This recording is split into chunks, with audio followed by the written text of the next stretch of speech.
એમ્પ્લોયમાંથી 2 આગેવાનો, હાર્દિકભાઈ એમની ટીમ અને અમે દરેક તાલુકામાંથી એક આગેવાન ત્યાં લાંબી ચર્ચા થઈ. મુદ્દાનું 1 by 1 વિગતે અને લાંબી ચર્ચાઓ કરી છે. એટલે જે અંદરની ચર્ચાઓ થઈ છે એ તમારી વચ્ચે અમે મૂકીએ છીએ. મેનેજમેન્ટ દ્વારા પોઝિટિવ રીતે આપણને સાંભળ્યા છે.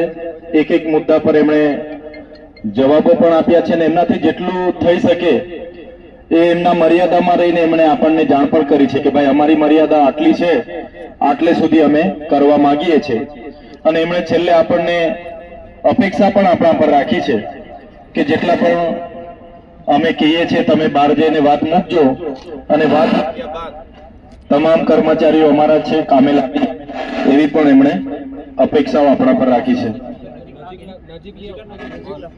તો પહેલા જે તમારો પ્રશ્ન હતો ટ્રાન્સપોર્ટેશનનો, કહેવાનું તમારું હતું, આપણે હાર્દિકભાઈએ જે પ્રકારે મને રજૂઆત કરી હતી કે ભાઈ કોઈ કોસંબાથી આવે છે એના પણ 1500 કપાય છે, કોઈ ઝંખવાવથી આવે છે એના પણ 1500 કપાય છે. ત્યારે કોણ ક્યાંથી આવે છે એ પ્રકારે એ નક્કી કરશે એ લોકો કે ભાઈ ઝંખવાવના કેટલા છે, કામરેજના કેટલા છે, ને એના કિલોમીટર પ્રમાણે આવનારા દિવસોમાં વિભાગો પાડવામાં આવશે કે ભાઈ 10 કિલોમીટર છે, 20 કિલોમીટર છે, 30 કિલોમીટરના છે, અને એ પ્રકારે તમારા પર ભાડું લેશે એ લોકો. ને ભાડાની સિસ્ટમ તો તમને ખબર છે, 60% કંપની આપે છે અને 40% તમારા સેલેરીમાંથી કપાય છે. ત્યારે એમણે કીધું, અમે કીધું કે ભાઈ સેલેરીમાં ભાડું કપાય, બધું કપાતા એમના હાથમાં કંઈ આવતું નથી. ત્યારે એમણે અમારા બધાની રજૂઆત અને અમારા બધાના આગ્રહને માન રાખીને ભાડામાં 10%ની તમને રાહત આપી છે. માનો કે કોઈનો 1000 રૂપિયા ભાડું કપાતું હશે તો એમાં 900 જ રૂપિયા, 10% રાહત એટલે કે વાર્ષિક 900 જ રૂપિયા ભાડું કપાય એવી એમને એક રાહત આપી છે. બીજી તમારી રજૂઆત કેન્ટીનને લઈને હતી કે ભાઈ કેન્ટીનમાં અમે જઈએ એટલે અડધો કલાકનો જ અમને સમય આપે છે. તો એમની સાથે ડિસ્કસ કરતા અડધા કલાક જે 30 મિનિટ થાય છે એના કરતા એમણે 10 મિનિટ આપણને વધારે આપી છે કે ભાઈ તમે 40 મિનિટ કેન્ટીનમાં આવી અને તમે શાંતિથી જમી શકો છો. એમાં જ કેન્ટીનની તમારી બીજી રજૂઆત હતી કે ભાઈ પાવભાજી છે, આ છે, તે છે, ચીલા ચાલુ વસ્તુ અમને પીરસવામાં આવે છે, મેનુ પ્રમાણે અમને મળતું નથી. ત્યારે એમને અમે સ્પષ્ટ કહી દીધું છે અને એમના કોન્ટ્રાક્ટરને પણ એ લોકો કહી દેશે કે તમને દાળ, ભાત, શાક, રોટલી અને પાપડ કચુંબર મળે એની માટે પણ અમે રજૂઆત કરી છે અને એ લોકોએ માન્ય રાખી છે કે જે હમણાં નવી કેન્ટીન ચાલુ થવાની છે તેમાં તમને એક ટાઈમ દાળ, ભાત, શાક, રોટલી, પાપડ અને કચુંબર મળશે. અને એમાં પણ આપણે કીધું કે ભાઈ થોડું મોંઘું પડે છે, થોડું રાહત કરો તમે.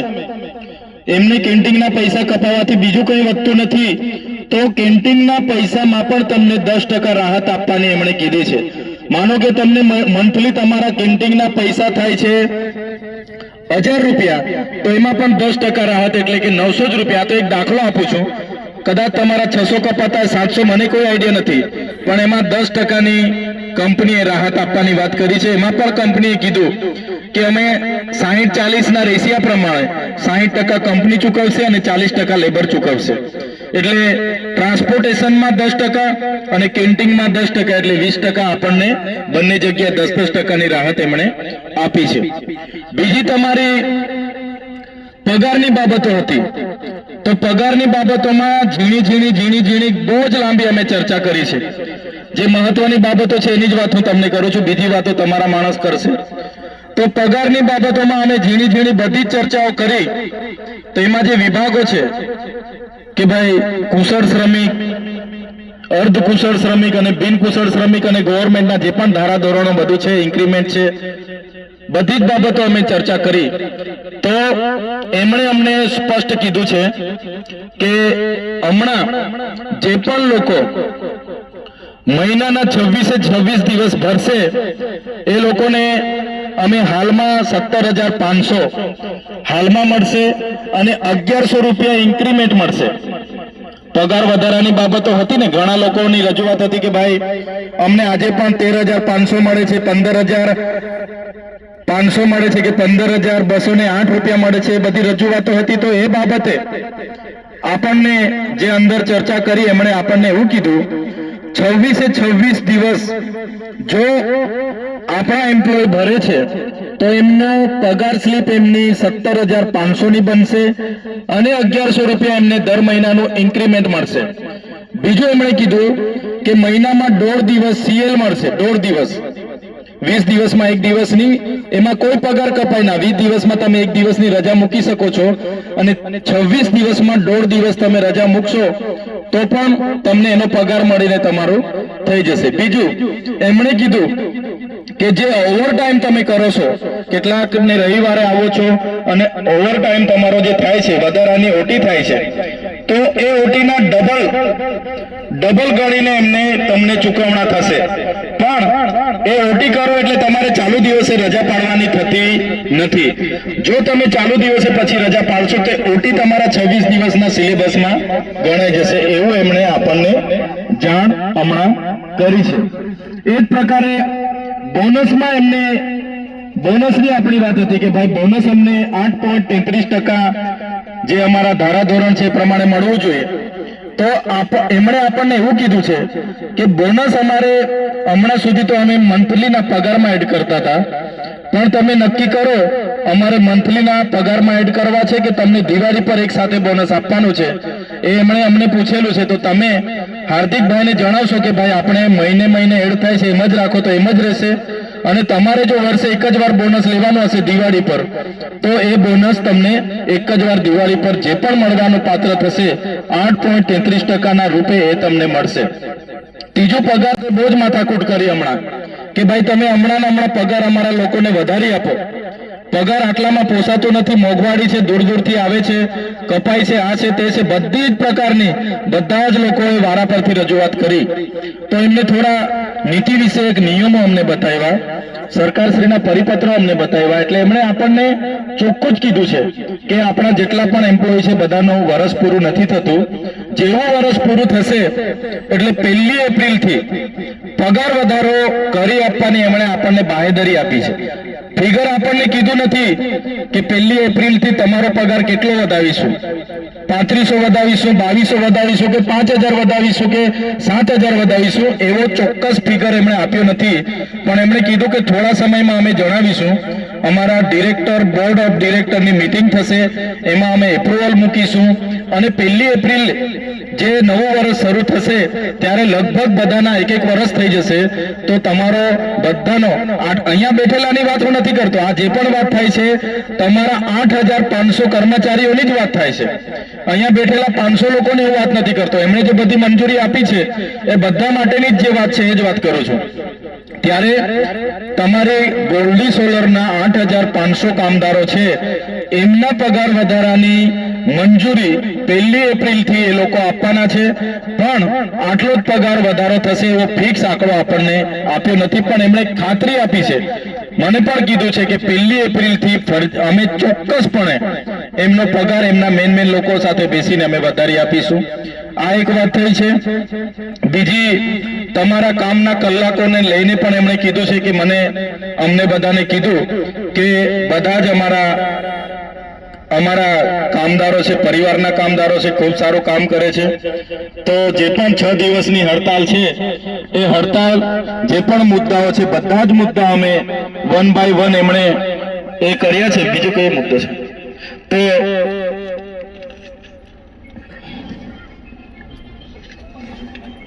પ્રોવિઝન રેગ્યુલર તમારા એકાઉન્ટમાં જમા થઈ ગયેલું છે. હમણાં એમણે અમને સ્લીપો સાથે બતાવ્યું છે. કોઈનું પણ પ્રોવિઝન ફંડ પેન્ડિંગ નથી. તમારામાંથી 1800 રૂપિયા કપાય છે અને સામે તમારા કોન્ટ્રાક્ટમાંથી 1950 રૂપિયા એ લોકોએ કાપીને તમારામાં 3750 રૂપિયા દર મહિને જમા થયું છે. તમારું જે સ્ટેટમેન્ટ કઢાવો છો એમાં દેખાતું નથી, પણ એ લોકો પણ એ જે પ્રોવિઝન ફંડ જમા થાય છે ને એની સ્લીપો તમને આપવાના છે. એ પણ એમણે કીધું કે જેવી અમારી પાસે સ્લીપો હશે, જેટલા પણ લોકોની જોઈતી હશે તો અમે એ સ્લીપો અવેલેબલ કરીશું. એટલે પ્રોવિઝન ફંડ તમે જે રજૂઆત હતી કે અમારું જમા થાય છે પણ સામેવાળાનું થતું નથી, તો એનું સોલ્યુશન આવી ગયું છે. પ્રોવિઝન ફંડ તમારા 1800 અને સામેવાળાના 1950 કોન્ટ્રાક્ટરના એ જમા થાય છે. બીજું કે અમે કીધું કે ભાઈ વચ્ચે કોન્ટ્રાક્ટને શું કરવા રાખો છો? તમે ડાયરેક્ટ કંપનીના એમ્પ્લોય બનાવી દો. આ બધાને 8500 જેટલા પણ કર્મચારીઓ છે બધાને તમે ડાયરેક્ટ કંપનીના એમ્પ્લોય બનાવી દો. તો એમણે અમને એવું કીધું છે એકી સાથે 8500 ને અમારાથી નહીં બનાવી શકાય.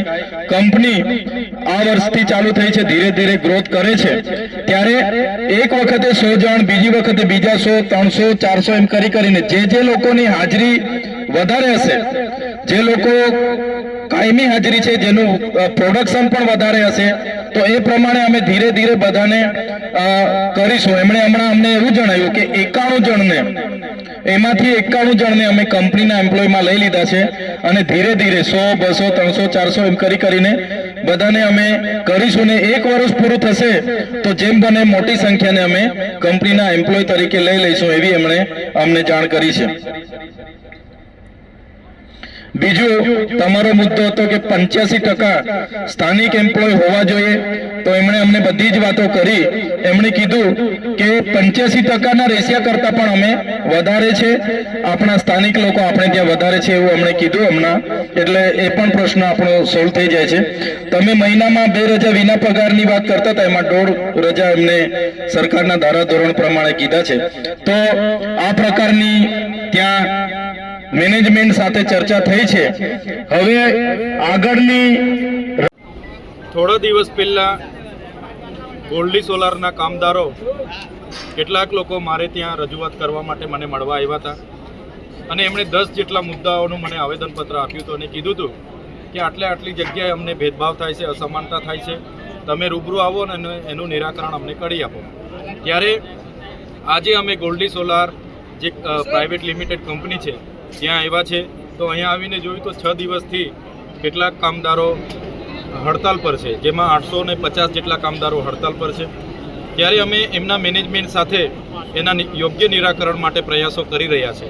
હાલમાં પણ એમના જે પગાર છે, પગારમાં એમને ઓછો પગાર મળે છે, ટ્રાન્સપોર્ટેશન વધારે કપાય છે, કેન્ટીનમાં વધારે કપાય છે અને બીજું એમનું પીએફ જે કપાય છે એ જ પ્રકારે સામે કંપની પણ પીએફ જમા કરે, બોનસ એમને યોગ્ય મળે, મેડિકલ એમને મળે, સાથે સાથે 85%નો જે ગુજરાત સરકારનો પરિપત્ર છે કે સ્થાનિકને 85%ની રોજગારી મળે, જેવી અનેક બાબતોને લઈને અમે ચર્ચા કરવાનું અમારું ચાલુ છે. ત્યારે ઘણી બાબતો અમારા ધ્યાન પર આવી છે જે કંપની મેનેજમેન્ટને અમે મૂકી છે અને કંપની મેનેજમેન્ટ પણ અમને કીધું છે કે અમે ઉપરના જે એમના હેડ છે એમની સાથે ચર્ચા કરી અને 1 by 1 એનું નિરાકરણ લાવવા માટે એ લોકો પણ પ્રયાસ કરે છે. સાથે અહીંના યુવાનોને પણ અમે અપીલ કરી છે બધા વ્યવસ્થા જાળવે અને જે પણ કંપની મેનેજમેન્ટ પર એમની જે માંગો છે, લગભગ તો એમણે 7-8 જેટલી માંગો સ્વીકારી લીધી છે. 2 માંગોને લઈને થોડી મૂંઝવણ છે. એક તો પીએફને લઈને છે અને એક પગાર વધારાને લઈને છે. તો એનું વાત ચાલે છે અમારી, એનું યોગ્ય નિરાકરણ આવશે તો બધા જ હડતાલ સમેટીને આવતીકાલથી રેગ્યુલર કામે લાગવાના છે. અને હડતાલ કદાચ નહીં સમેટાય તો એમના યુનિયનના આગેવાનો છે, બધા અમે સાથે રહીને આવનારો કાર્યક્રમ, આવનારી રણનીતિ કઈ રીતની હશે તે અમે નક્કી કરીશું.